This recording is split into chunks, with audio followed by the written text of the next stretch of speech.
Hello, and welcome to the last episode or episode 4 here in my where I am doing a scroll with a botanical theme. If you just have stumbled on this video, look below here and find the links for the 3 previous videos about this scroll here, how it all started and the developing here on the different stitching I have done on this scroll. Yeah, and again, if you are new here, a warm welcome. And my name is Lisbeth. I'm Danish, a mixed media artist who likes to do all sorts of things. And I have divided my content up in different playlists, so it is easier for you to find things that interest you. So if you're into slow stitching or embroidery, find the playlist where the content is about that and skip the other ones. But there's a lot of different things to look at. But these things you can find here under the video, under the little word more, or in the description box, depending on which device you are looking at. I have done a little stitching on this scroll here since last time, but it is some time ago now, so I can't quite remember what I have been doing since the last video and what I am left with today. So I just think I will show you how it looks right now, and then I can show you the 3 areas where I need to do something today so it can be finished. And this is the first space here. I need to do something, and I haven't quite figured out what it should be yet. And here are some leaves with some running stitches around. These were echo printed. And then this I think I made without filming, and that is just chain stitches with a stalk and a little stitch inside it here in this patch here. And I really like these flower heads there. That is also chain stitches and a lot of French knots there. This is also French knot there.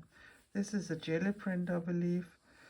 And here there is a frieze area also, and I think I want to do something with the fern stitch here, some branches. This I know I have done out of camera, and that is just, oh yeah, blanket stitches, you call them in English. And I think they look like birch trees, and I quite like that little area there. Feather stitch, and here are some very wonky, they were supposed to be twisted chain stitches, but that is quite difficult to see in this thread here. It is a flat cotton thread. It is originally knitting yarn, but I like to use it here. And here are some flower heads in fly stitches, again the same kind of flower head, echo prints. And the last space I need to do something with is here, and I already started, and I would make 3 of these fishbone stitch, so they end up looking like leaves, and then do something there. But I will do that here when I'm done talking. And a lot of seed stitches, chain stitches, French knot with a tail, or also called pistol stitches. And this I think were there when I was doing the last part 3 video. So I will concentrate on this for a start. I don't know if you can see it, but I have just drawn a leaf shape here, and the vein that goes in the middle. It is pure imagination or fantasy, this leaf here. It doesn't represent any real leaf. And the way I do this fishbone stitch. I will show you now. There are other ways you can do it. I'm not an expert in all these different stitches, especially not the ones that many uses when they are embroidering flowers or leaves or so. That is not something I do very often. In fact, it's the first time I'm doing it like this here on this scroll here. And some of the things I like and some of the things I don't like very much because they are a little too cute for my taste. But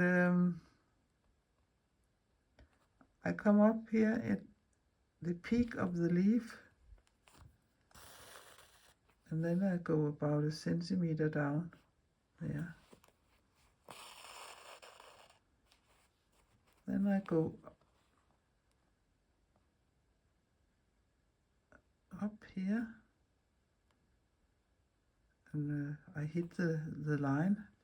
You can of course make them much closer than I have done here, but I can see a little of the fabric through here.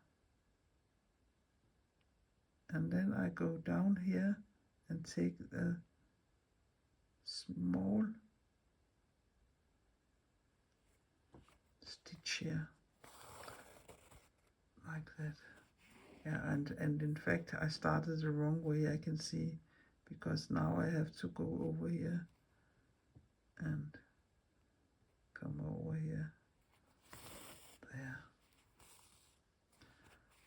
And then I go down here and take a small bite of my fabric here. And go down here. I can see I miss a little there, but I will let it be as it is. Come down, and then I go over to the other side. So you're always going from, now you have the thread here on your left side. Now you go down and take a small bite here of your fabric. There. And this is a quite heavy linen thread I have taken, so I can clearly see it. Go down here. Now come up in the line on the left side. There. Go down here at the traced line, take a small bite. And I think that this is where other people do it differently. They don't take a bite, they just put their needle in. But I like to do it this way here. And of course you will have to not to pull too much in your thread. It has to lie nice and flat. Again, I will take a small bite here on the line. There. Go to the right side. Go down. Come up on the left side. There. Go down and take a small bite. There. And then you just continue all the way down till you reach the point where the leaf is ending. So I will do that, and I think I will have a leaf here in the middle, perhaps another color, but we will see. And then I will just cheat and put a stitch in there at the end. Okay.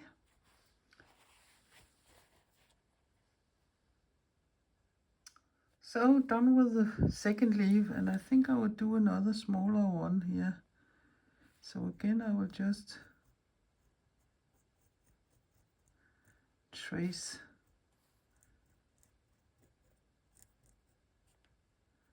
with my pencil. It doesn't matter, you can't see the lines when you're done.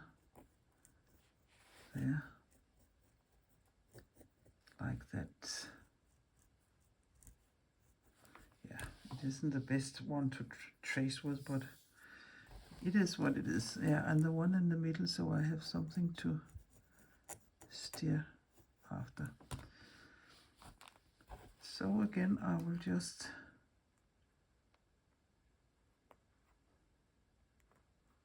come up in the peak of the leaf here on the top.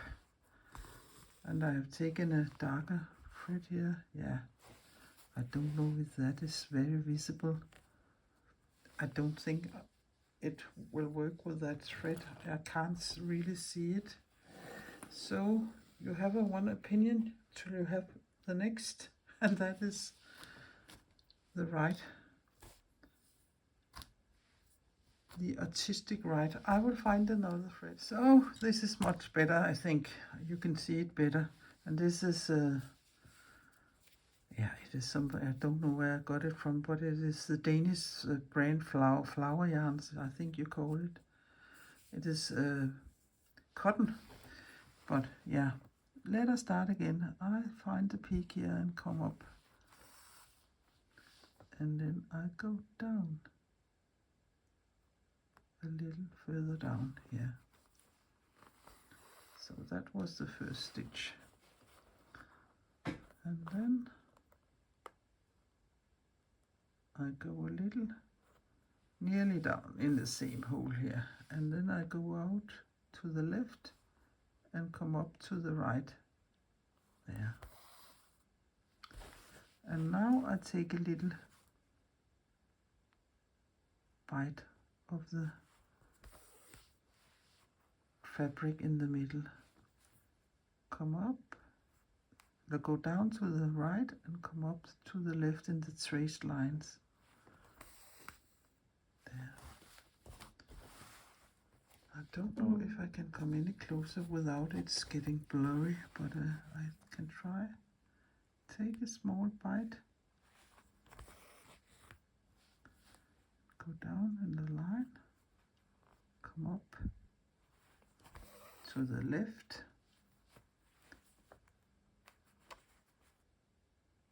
Take a small bite. Go down at the right in the traced line and come up in the traced line to the left. Take the small bite of your fabric. Go down here to the right, come up to the left. And now it's going, you can see. Yeah, very nice. I think the most important thing is not that they lie flat on the back and they are not as too tight or too so they would curve. So it has to lie nice and flat. But I will do the rest of the stitches and then I will decide what to do with the stem. So done with this branch with some leaves, and this is just stem stitches there, and I think I have showed them in another of the episodes. But I have just traced a circle here with my template, and I can't remember if I have shown you how I made one of these circles here, but I want to make a similar one, the same one, but with other colors. And the only stitch that is used here in this one is fly stitches, and I have taken a little heavier this is not mercerized, this is just cotton, and and the fly stitches is a quite simple stitch. I come up here in the trace line here, and then I go down also in the traced line and come a little in between, and I think I will go a little, ouch, I have a hole here and that makes so ouch when I hit that there like that, and then I will nearly go in the middle there. And this, I would say again, for me it is easier to evenly space my stitches when I do it like this, because then I will do one at 3 o'clock, 6 o'clock and 9 o'clock, and then I can start filling the stitches out. I think that is the easiest way for me. Perhaps you do it another way, in another way. But again, I just come up, go down in the trace line and come up in the middle here and go down in the same hole there, and turn it again and do it here. Yeah, perhaps I haven't hit the middle, but it doesn't matter that much. Come up here and in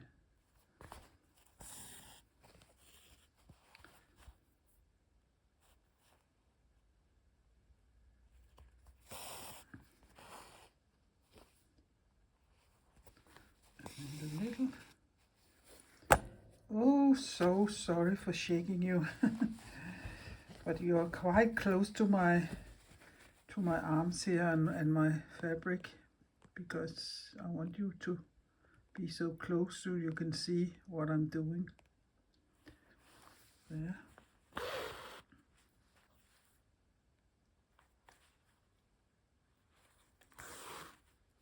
There.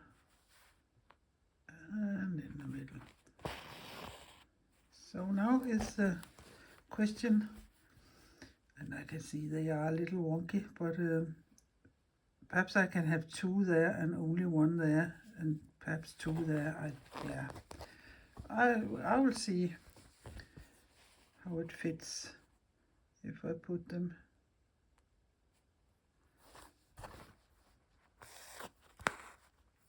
But I will do exactly the same. Fill the circumference out with this stitch here.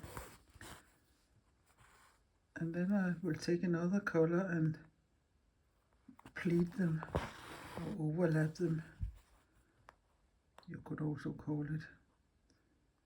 But I will sew this all the way around and change my thread and show you the next step. So I have been all the way around here with my fly stitches, and now I will overlap them or pleat them. So I again will come up in the between the two legs of one stitch, and I have taken another color thread, darker one, mercerized cotton, and go in between there and like that, and just down here somewhere. It will be a little crowded here in the middle, but I don't mind. And come up nearly where I went down here, in between the previous stitch, in the middle there's not room. And there's a lot of twisting and turning your fabric here, and it is a little irritating sometimes because it's such a long scroll, but yeah, there's no other way than doing that like that. Up there in that leg and in the next, in the middle, and come up here in between. There. And go down. There. Come up nearly in the same hole, and now in the middle here, and up here.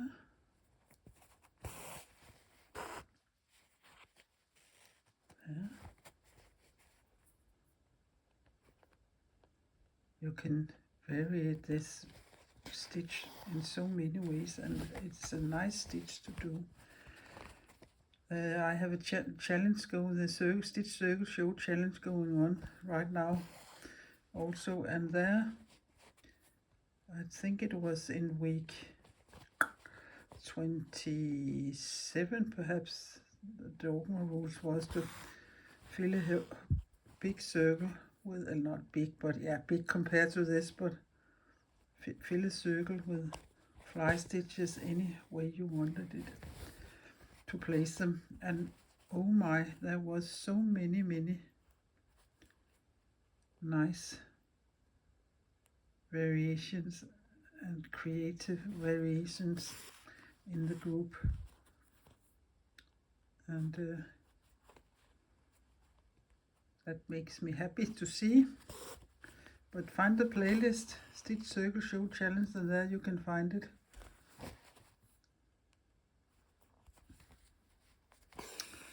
Yeah, I will do it all the way around, and then I can show it to you. So it ended up like this, and it was quite crowded here in the middle, so I just gave it a big French knot in the middle so it looks a little nicer. And the last thing I want to do in this little area is doing running stitches like I have here. So I think I will follow these lines here and see in this part how it goes, and then I can decide how I will do it over here. But I think I will turn it the other way around here so it is easier. And I have taken the same color thread as there, and then I will just say, okay, I will follow this line here. Oh, I have so many threads here on my table, so away with some of them so I can move around with my scroll here.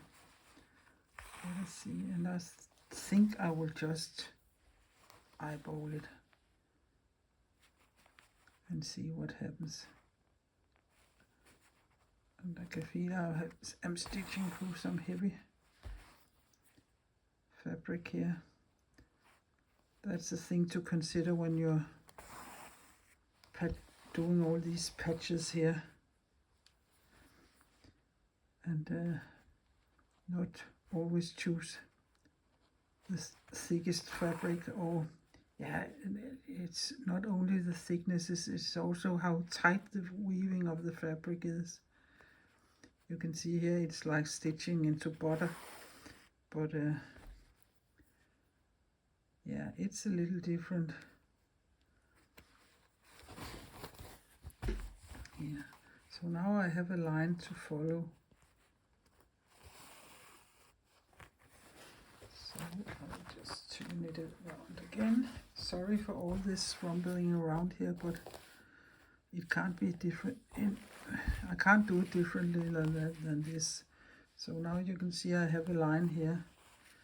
So I will just go back.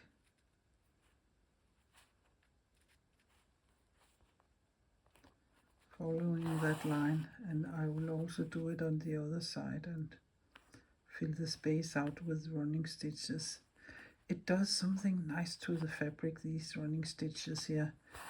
I really like the texture when I have done all the running stitches. And I don't mind if they not are even or parallel or anything. I just make them as I go. But I will fill this area out and then I can show it to you. It will take a little time, but for you it's like, oops, there it is. Done with this little section, and it ended up quite nice. And I really like that the running stitches are following the lines like that here. So I'm satisfied with that little section there.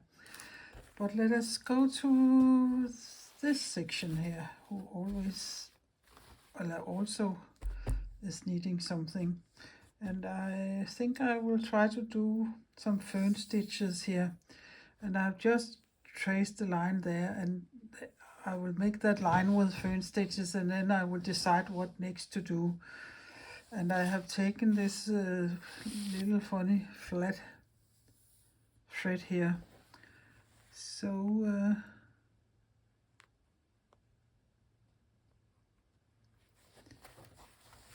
There probably is an official way to do fern stitches, and I don't know if I'm following that rule, but you come up and go down, and that is the middle stitch, and then you come up at the end, where you come up the first time. So that is the first little stitch, and then you go to the right, to the left, and down here in the same stitch, in the same hole. It is like a chicken feet, a small chicken feet, you can see. And then I come up a little further down and up in the same hole again.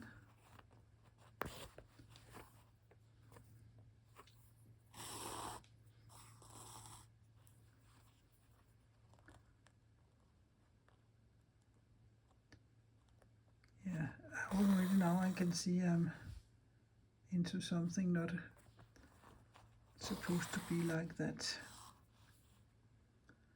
but it would end up looking exactly as it should be.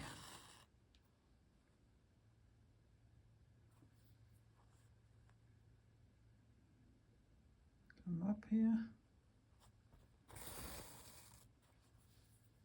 go down in the previous where the 3 stitches are meeting, come up here in the same there, go out there and there,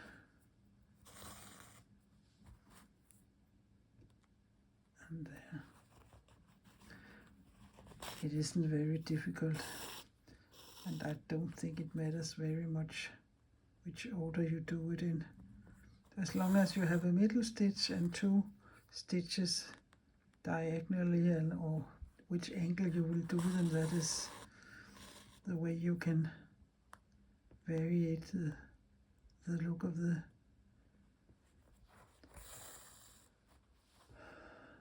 branch you're trying to make. And you can of course go smaller in the beginning and then go bigger and bigger and bigger.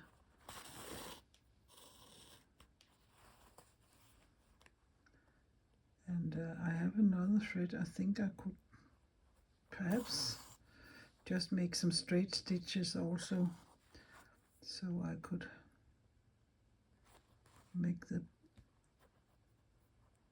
branch more interesting. Now I stitch into my thread, and I don't like that. Yeah.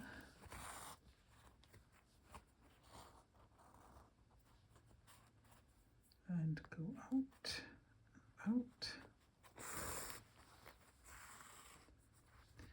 So the middle stitch is following the line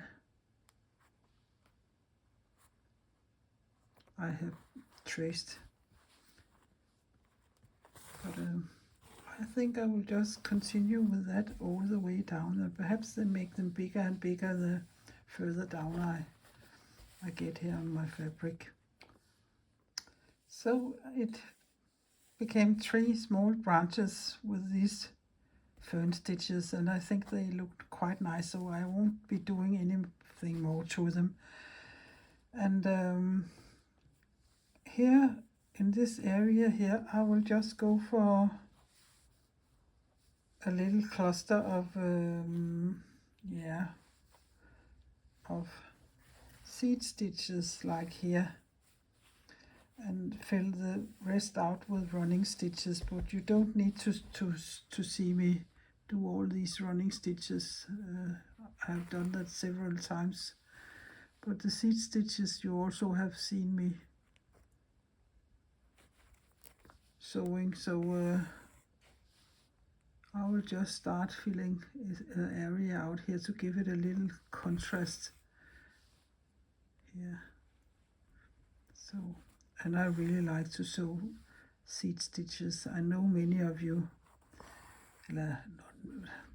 I know many don't like to sew seed stitches because they have a hard time making it totally random, but I like to sew them. So when I've done that, I will show it to you, and then I think this video here is so long, so I will stop. And I know I have the last space where I can do something.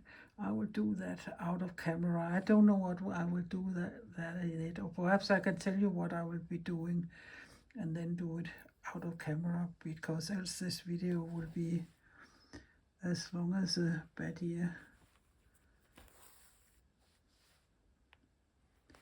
Okay.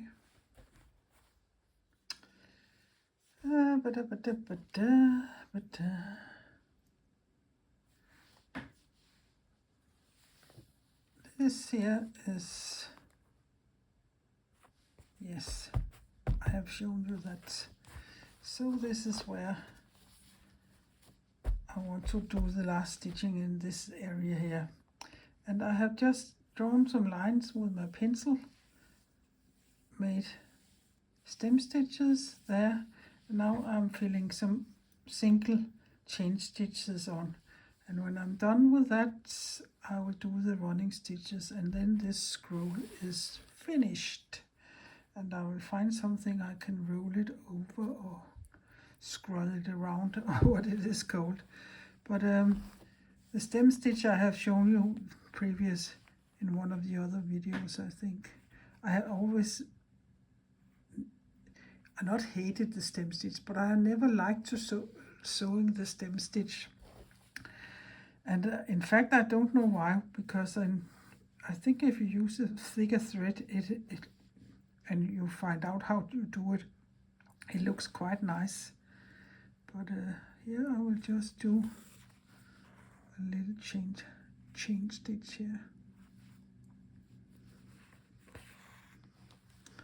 And then I will just go a little out here.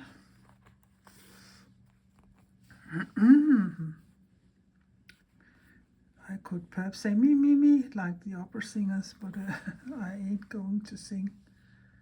And then I just stitch it down here.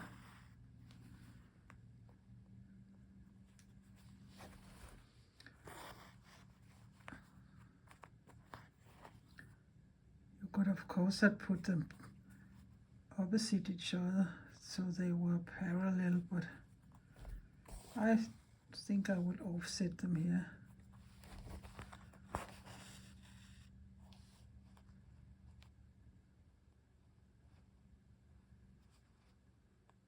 So that was a little too far out.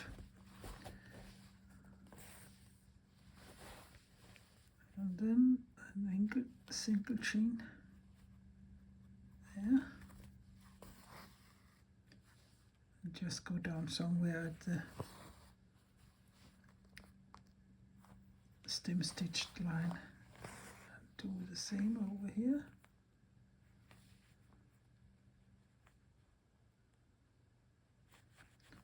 And of course you can make them bigger and bigger the further down you come.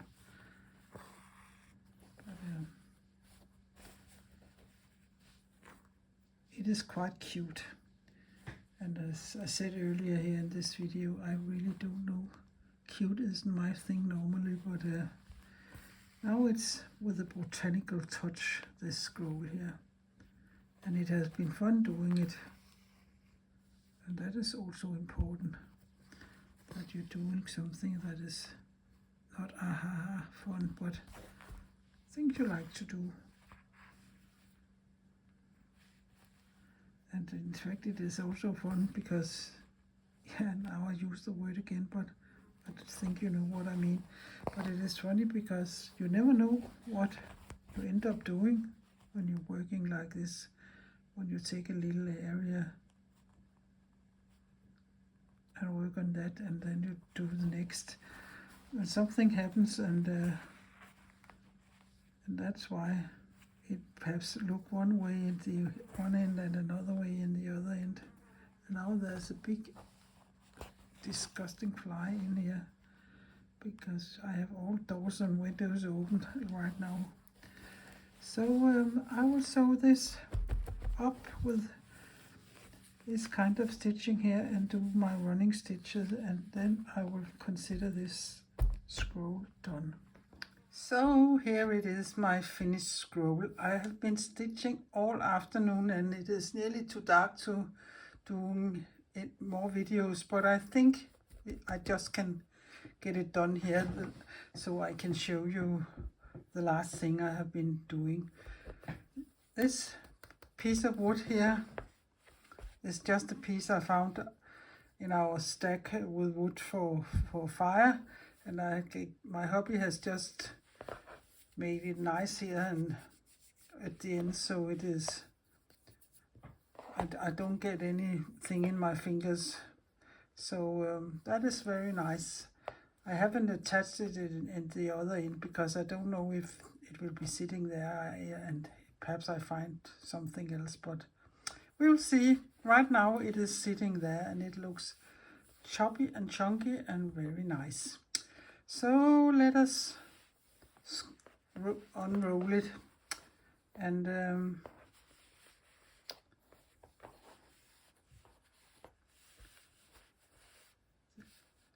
here is the first part, and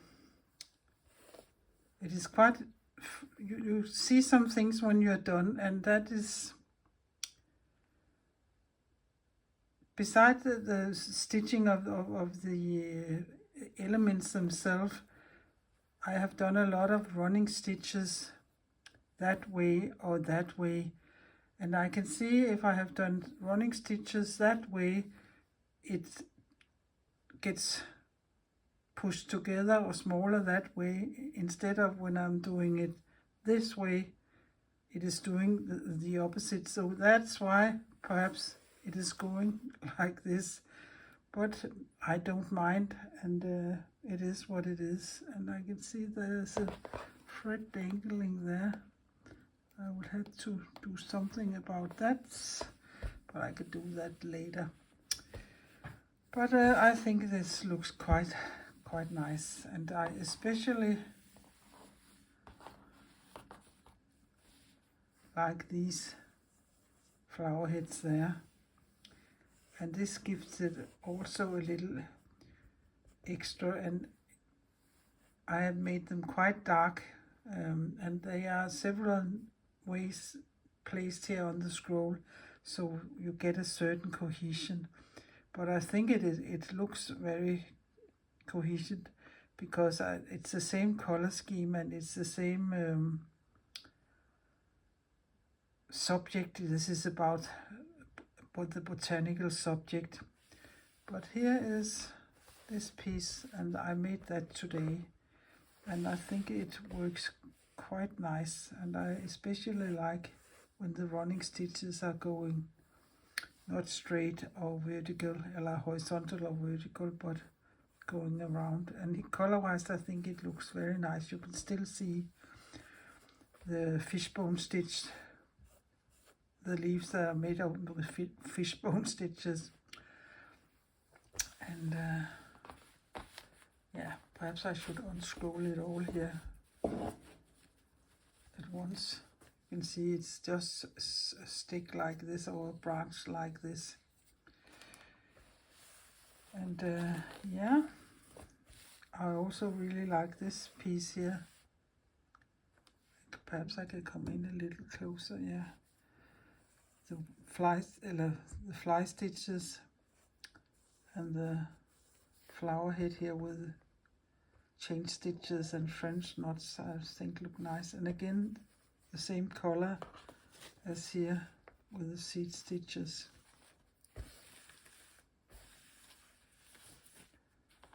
Here.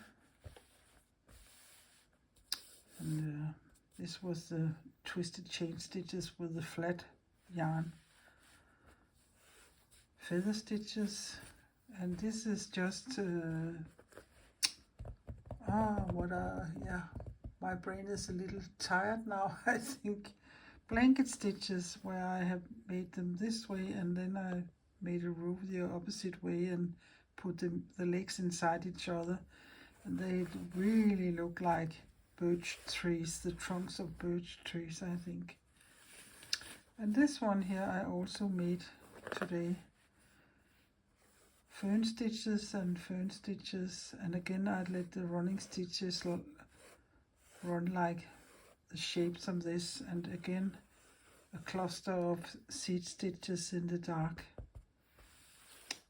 Again a lovely flower. And here for the last piece I have been stitching and stitching on today. Stem stitches and chain stitches, that is all it is, and a lot of running stitches that way, because here they are going that way and here they are curvy like the things there. So I think it looks nice with some, as the difference is this way and that way and that way. And I don't think I have done anything more to it today. So this is the last part here. I can fix, I have saved a little space here, so if it end up living on that thing here, I can staple it on or use double-sided tape or something. Size-wise, I think it is very nice because there's a little, you can see something of the wood, and the color of this, I don't know what this is. It has been some sickness in the tree, perhaps, but I think it looks nice here with my colors in my scroll here. So here it is, all of it. I will take some close-ups at the end of the video so you really can put your nose into it. 4 episodes it needed to be done and that is perhaps a lot, but this kind of stitching really takes a lot of time. But that is also the nice thing about it, you don't have to rush slow stitching. Take your time, enjoy your stitching. That is the most important thing, I think, when you're doing these things. And it's not the last one I will make like this, not with a botanical theme, but with something else and in another color scheme, and using other stitches. Perhaps here you can really practice a lot of different stitches if that's what you want. Yeah, there are so many things or ways you can do it. This stitch is a stitch I just recently saw in a book or on Instagram, I can't remember now, but I think this looks very nice for leaves, for instance. I don't know what I could use it for else, because I really like doing round things, and I don't think I can use this making a circle, for instance. So yeah, that was just a little of my thinking and my thoughts about this scroll here. So I really hope you have been inspired, and this has given you the urge to try this yourself. It is made of scrap pieces and scrap yarns, and of course also some of my favorite mercerized cotton yarns, but all the things here was things I had already in my house. Some old eco-printed things from a course I attended to. Some I have jelly printed myself, and yeah, use whatever you can get your fingers in on. Yeah, for instance, I also is, this is paper, Momigami paper, so this is just ordinary copy paper with acrylic paint and crumpled up the old Japanese way. So yeah, use things you think look nice together. That is what I will say. Yeah, I really hope you will give it a try, and if you have been inspired and you have enjoyed my videos here, and perhaps this little series, please give my video a thumbs up, and please consider subscribing my little Danish channel. That would be so sweet of you, and it would help with the algorithms. it isn't easy to be a little Danish channel in this English-speaking world, even though I try to speak English, but my channel is registered as a Danish channel, so it doesn't go so quick as I can see with other English-speaking or registers in England or US or Australia for that. They go whoosh, and then they have hundreds and hundreds of new viewers. Yeah, that was just a little thought, but else I will only say, please take care, and please be kind to each other. That's the only thing we ordinary people can do in these crazy times. Please be nice to each other. So I will say thank you for watching, and see you perhaps another time for another project. Bye bye.